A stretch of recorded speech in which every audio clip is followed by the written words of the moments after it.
जय श्री राम दोस्तों। प्रजापति कश्यप जी की पत्नी विनता के दो पुत्र हुए, गरुड़ और अरुण। अरुण जी सूर्यदेव के सारथी हुए। संपाति और जटायु इन्हीं अरुण के पुत्र थे। बचपन में संपाति और जटायु ने सूर्यमंडल को स्पर्श करने के उद्देश्य से लंबी उड़ान भरी। सूर्य के असह्य तेज से व्याकुल होकर जटायु तो बीच से लौट आए, किंतु संपाति उड़ते ही गए। सूर्य के सन्निकट पहुंचने पर सूर्य के प्रखर ताप से संपाति के पंख जल गए और वे समुद्र तट पर गिरकर चेतना शून्य हो गए। चंद्रमा नामक मुनि ने उन पर दया करके उनका उपचार किया और त्रेता में श्री सीता जी की खोज करने वाले बंदरों के दर्शन से पुनः उनके पंख जमने का आशीर्वाद दिया। जटायु पंचवटी में आकर रहने लगे।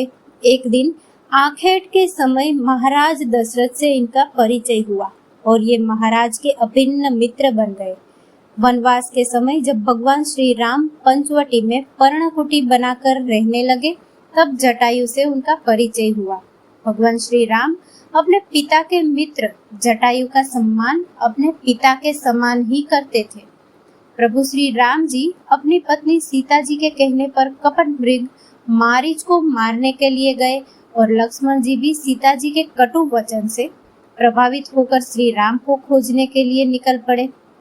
वाल्मीकि जी रामायण में कहते हैं कि तब आश्रम को सुना देखकर रावण ने सीता जी का हरण कर लिया और बलपूर्वक उन्हें रथ में बिठाकर आकाश मार्ग से लंका की ओर चला। सीता माता के करुण विलाप को सुनकर जटायु ने रावण को ललकारा और उसके केस पकड़कर उसे भूमि पर पटक दिया। गिद्धराज का रावण से भयंकर संग्राम हुआ और अंत में रावण ने तलवार से उनके पंख काट डाले। जटायु मरणासन होकर भूमि पर गिर पड़े और रावण सीता जी को लेकर लंका की ओर चला गया। रामायण की कथा के अनुसार भगवान श्री राम सीता जी को खोजते हुए जटायु के पास आए। वह मरणासन थे। वे श्री राम के चरणों का ध्यान करते हुए उन्हीं की प्रतीक्षा कर रहे थे।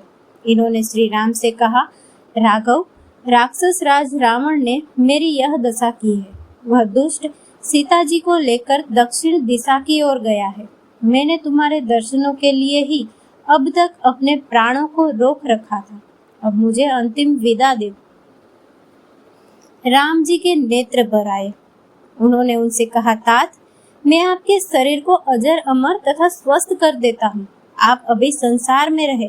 गिद्धराज बोले, श्री राम, मृत्यु के समय तुम्हारा नाम मुख से निकल जाने पर अधम प्राणी भी मुक्त हो जाता है। आज तो साक्षात तुम स्वयं मेरे पास हो। अब मेरे जीवित रहने से कोई लाभ नहीं है। भगवान श्री राम ने उनके शरीर को अपनी गोद में रख लिया। उन्होंने पक्षीराज के शरीर की धूल को अपनी जटाओं से साफ किया। जटायु ने उनके मुख कमल का दर्शन करते हुए उनकी गोद में अपना शरीर छोड़ दिया। इन्होंने परोपकार के बल पर भगवान का सायुज्य प्राप्त किया और भगवान ने इनकी अंत्येष्टि क्रिया को अपने हाथों से संपन्न किया। पक्षीराज जटायु के सौभाग्य की महिमा का वर्णन कोई नहीं कर सकता। जय श्री राम।